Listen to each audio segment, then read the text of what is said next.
The Pieces Lie Where They Fell by Evil Humor. Edited and co-authored by Anon E. Mouse Jr. Read for you by My Name is R. Chapter 48. Xvital, Nightblade, Page Turner, Windbreaker, Vix Lee, Rex, the Nightmare, and Balance. Part 1. Xvital. Xvital didn't stop punching the nightmare backwards until it flew to the side, giving her a chance to catch her breath. Wriggling her fingers, she went to help the guys up, with Vix Lee struggling to get to her feet. "Oh, what happened to her arm?" "Xvital, you're back," Paige said, as she helped Knight to his hooves, his wing bleeding. "And you got your element to work," Rex said, as he did his best to support Vix Lee, with Windbreaker taking the brunt of it. "And she's got—" "Ooh, you're heavy, Vix Lee," Windbreaker panted. "Such a charmer, Windy," Vix Lee grimaced, as she clearly felt the pain in her arm again. "Muscle and bones are a lot denser than you'd think for my kind, and they weigh a lot more, too, 'cause of it." "That would explain it," Windbreaker said, as Vix Lee finally made it up, still grimacing as she held her arm. "So now what do we do?" "Down!" Xvital shouted, as she created a shield to hold back the nightmare. Still not sure how she did that. All this magic stuff was still very new and confusing, and it didn't help that she did stuff like that without meaning to. Part 2. Nightblade. "You think because you have your element you have won?" the nightmare roared as it tried to smash through the shield. "I have lived longer than Equestria itself, and witnessed countless bearers die. I have killed magical armies greater than you children. I have toppled grandstanding empires for daring to mock me. You are nothing compared to me. Less than nothing. Less than dirt, and you will die." "That may be true, but if it is, that must mean you have failed every time," Knight spat.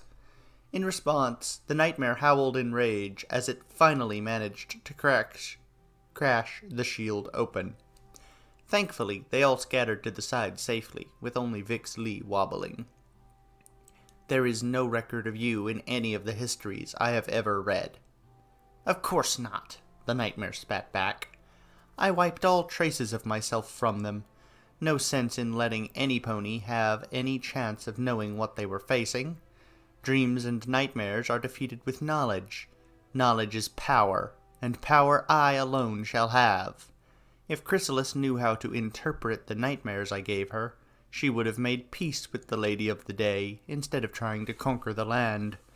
The Lady of the Day knew what her dreams of the setting sun meant." It chuckled, pressing a hoof against its chest. "There was a reason why she had to send the setting sun away. That was a little present from me and some of the other champions of chaos to the champion of order.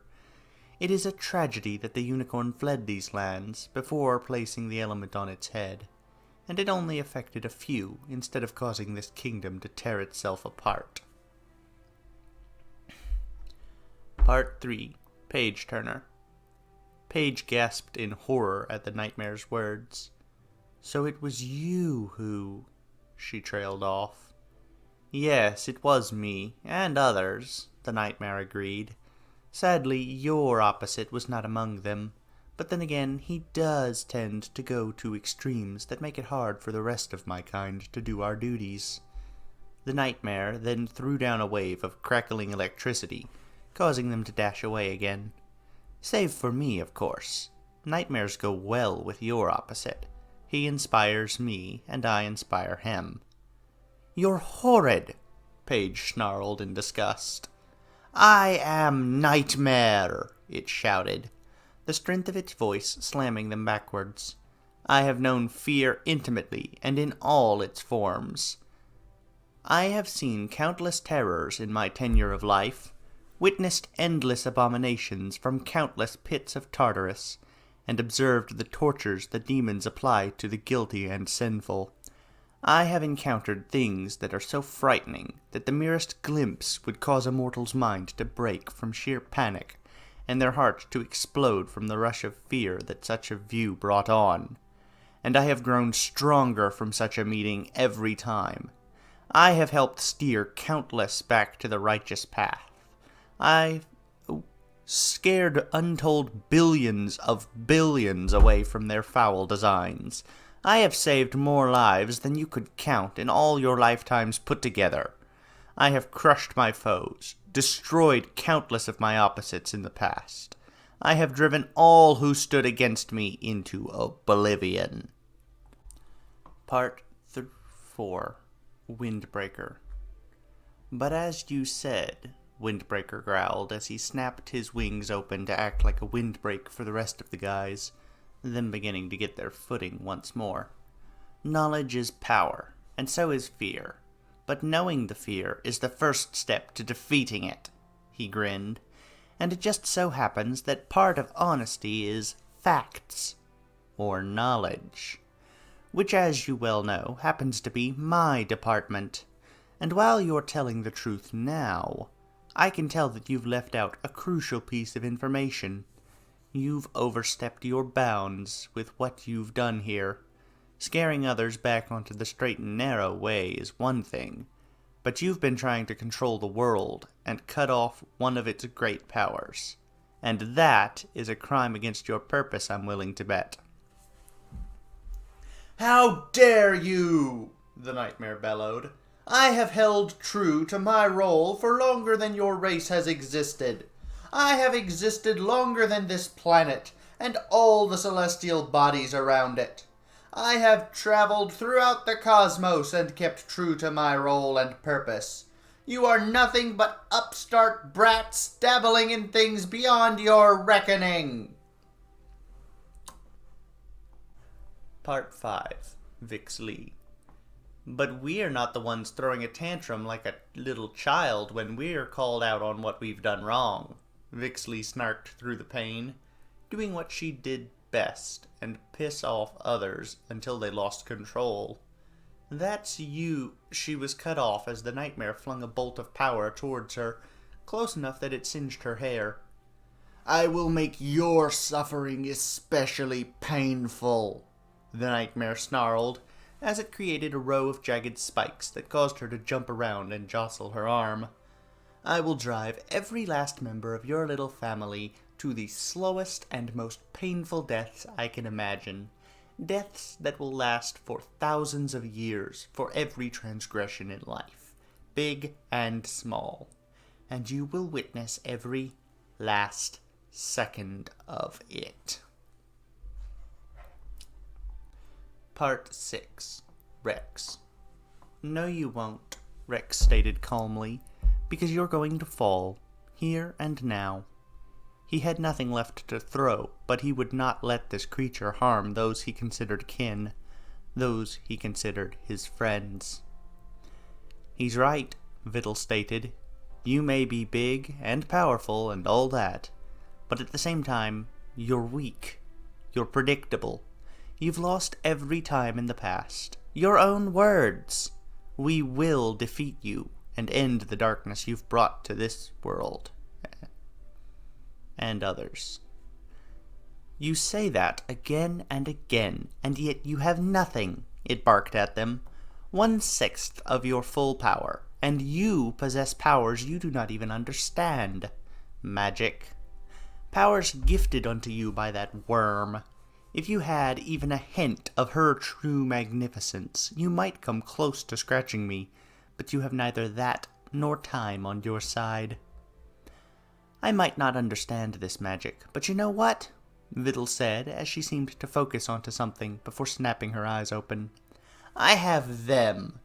She waved her tail hand at them. "Wynn's honesty saved our asses more times than I can count. Paige's kindness helped stop us from killing each other. Vix Lee's laughter helped us stay sane.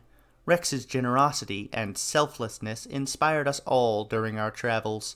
And Knight's loyalty to us, after all the stuff we tossed at him, is just inspiring. That's what I put my faith in. That's where my magic comes from. It comes from my friends, and you know what? Xvital said as she and the rest of them began to rise in the air. Friendship is magic, she shouted as a wave of pure power surged from her and the rest of them, with the Nightmare's eyes going wide for a split second before it sneered at them. Part 7. The Nightmare. Bah! The Nightmare snorted in anger as time began to slow down to mere seconds. Time halting things so this moment would play out without interference from outside forces. You truly think that this will stop me? I have endured countless blasts from Harmony, and while it is a greater power than me, its greatest weakness is in its inability to kill. I will return in time, and I will seek my revenge on you and your kin, it screamed at the elements of Harmony, before eyeing the figure forming in the swirl of colors. Thus brings back Harmony to the new age, with your first performance of your duties in 1,000 years, Nightmare said in a mocking tone, bowing in kind. While you are correct that the Rainbow of Harmony will restore harmony, the creature said, I am still Balance. For the first time in a very long time, the Nightmare felt a stab of fear in its gut. Nightmare, you have killed countless souls in your long life. You have unjustifiably targeted this land and their leaders and their people, Balance said. The colors began to reach a pitch where they became painful to look at, but the Nightmare was forced to stare into it as true dread crept into its soul. As Balance, I shall even the scales against all your crimes, with dragging you to Tartarus. No, no, no, no! The Nightmare shouted in fear, trying to flee its host as it finally realized Balance's true plans. But it was too late, as the Rainbow of Harmony smashed into its host and out the windows, sending magic back into the lands as Balance dragged the Nightmare away from the mortal realm and forcibly into Tartarus. The Nightmare was powerful, but this was another power, a greater power, enacting its duties. It was powerless as it broke through the barriers of Tartarus, setting off the ancient alarms as Balance dragged the Nightmare over the River of the Damned, and past the courtroom of the judge. The Nightmare's fears only grew as Balance made its way to the older parts of Tartarus, the ancient sections that were not created to fit the needs of sinful mortals, but were there originally, the true sections of Tartarus. The Nightmare's non-existent heart began to thunder as Balance brought them to the first pit. It was created before time was even a concept, before life existed, before death existed. It was created to hold back abominations, horrors, monsters, and an endless swarm of creatures whose very existence proved a threat to creation itself. They had been sealed away in the First War, the war between the creators and these aberrations to existence, and they would remain there for all time. They were locked away for if they ever got a microschism of freedom, all life in reality would surely perish. The Nightmare looked up at Balance, trying to understand why they were here.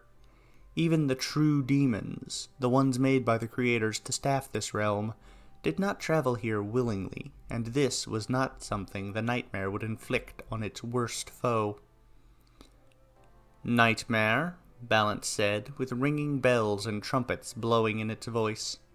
It is time for you to receive your punishment, it declared, and it took the Nightmare a second to realize what Balance was planning, and true terror and horror set into its heart. The Nightmare began to plead and beg, screaming at Balance that it could not do this. It was breaking core rules. It was against the concept of harmony itself.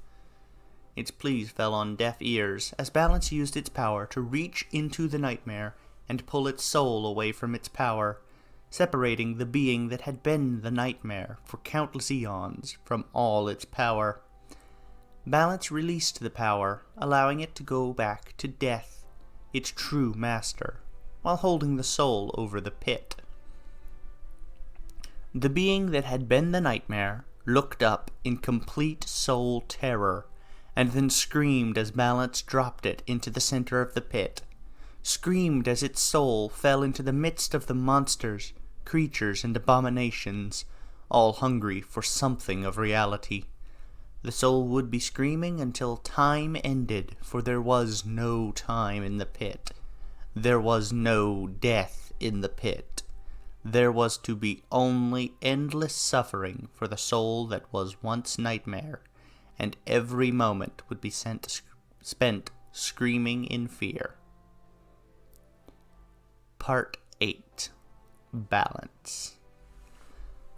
Balance watched the soul that had been the nightmare fall into the first pit, a ghost of a smile on its face. At long last, after almost 1,000 years, their plan had finally come to fruition, and it was able to return to its true form without worrying about that snake in the grass striking at them again. Balance closed its eyes, and Harmony opened them. It took Harmony a moment to review all the actions Balance had done, and it frowned. While this had been the ultimate goal a millennium ago, the ultimate removal of the nightmare's ability to strike at its elements, Harmony could not find itself agreeing with Balance's actions. Beyond the obvious rules Balance had broken, Balance had stretched what its duties were to the point of breaking. It had delayed Knight's birth by 20 years, so their future loyalty would be of the same age as the rest of them, and cost the Blade family being unable to connect with each other. It had caused Rex to be chased out of his pack, so he would meet the other elements, and away from his destiny to uniting the packs under a single leadership that would see the Diamond Dogs respected for the first time in years. Balance had caused Windbreaker's mother, who had managed to escape Equestria and the hatchery system and return to the Griffish Isles, to lose her firstborn child as Windbreaker was snatched away when he was born and brought to places that would eventually see his return to Canterlot and their hatchery system, an action deemed necessary as the freeborn griffin would never have traveled to Canterlot and met the others, depriving them of honesty. It had encouraged Lamelia Armor the Ninth to abandon her daughter to the care of her hive's elders, rather than try to raise the next queen herself, the queen who would have been the one to finally make peace with the Equestrians.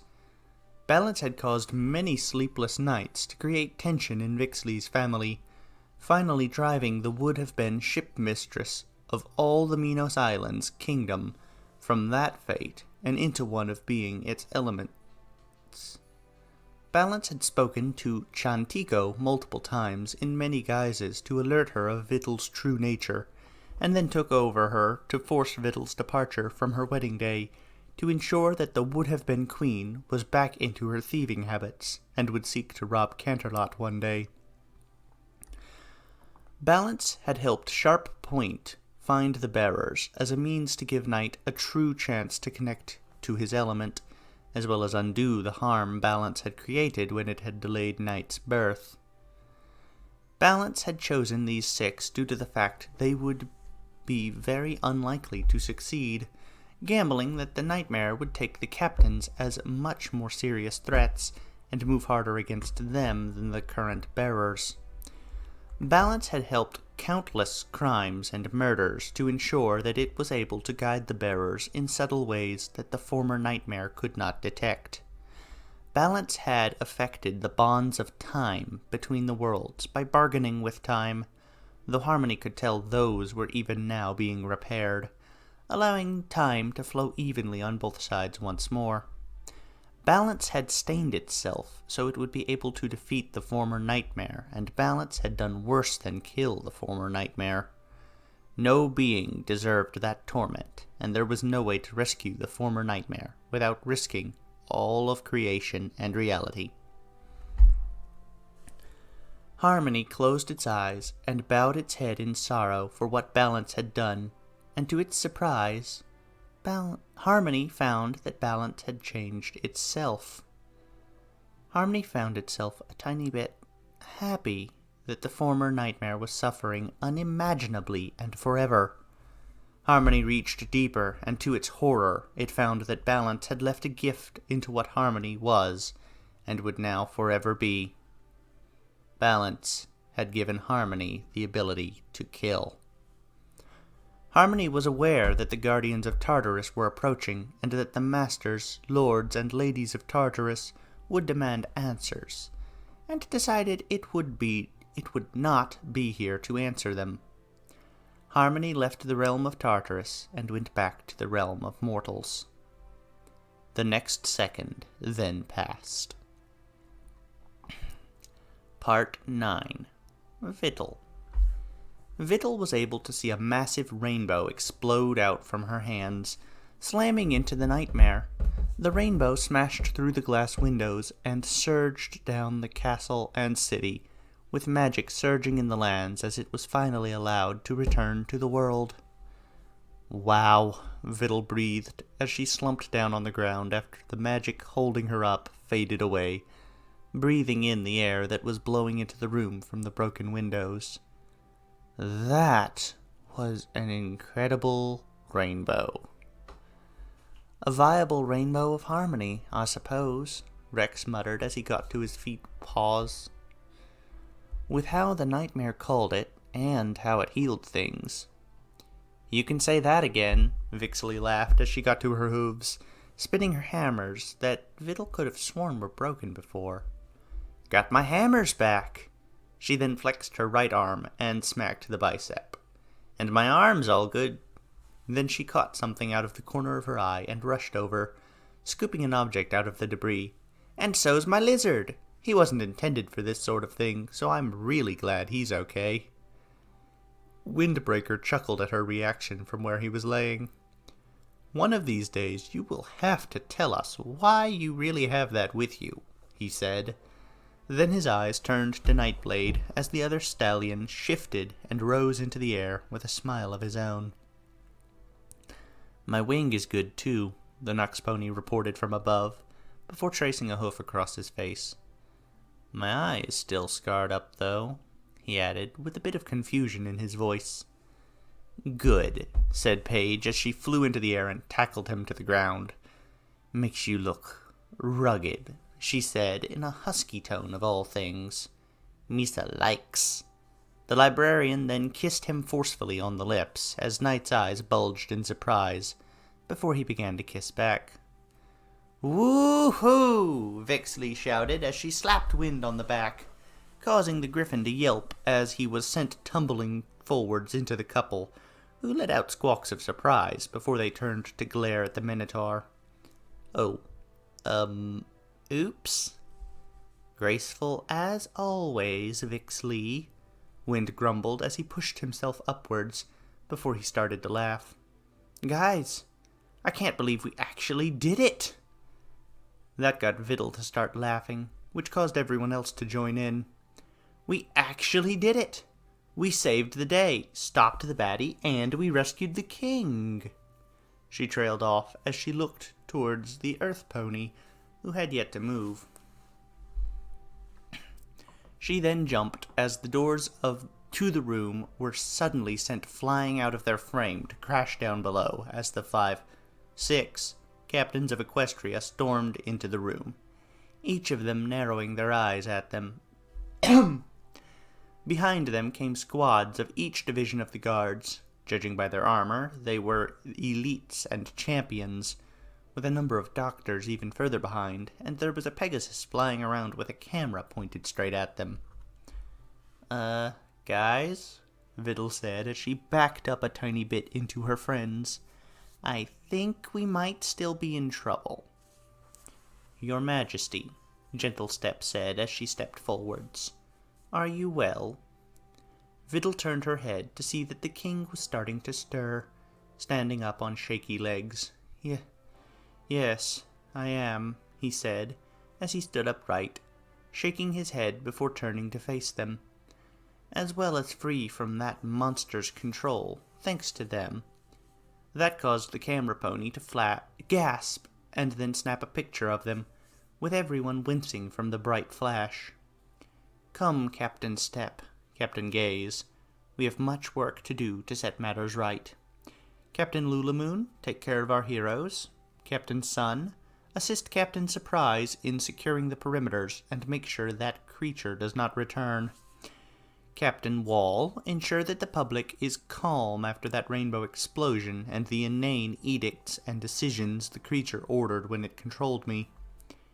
And with that, he trotted alongside the Captain General, who had the Changeling Captain following on his other side, with the Royal Guards and the Secret Guards clustering around them as they left the room, with the Magi of Stars guards beginning to direct them out of the room. Wait, is that it? Xvital asked with a snort.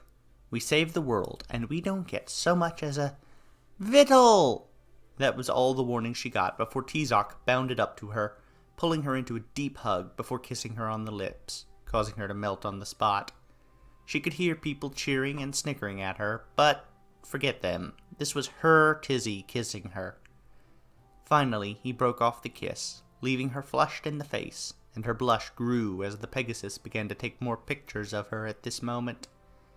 Still, looking at her fiancé and her friends, she smiled and said, "Okay, I'm good." My biggest critique with this chapter is that it feels like you had too many points of view bouncing around.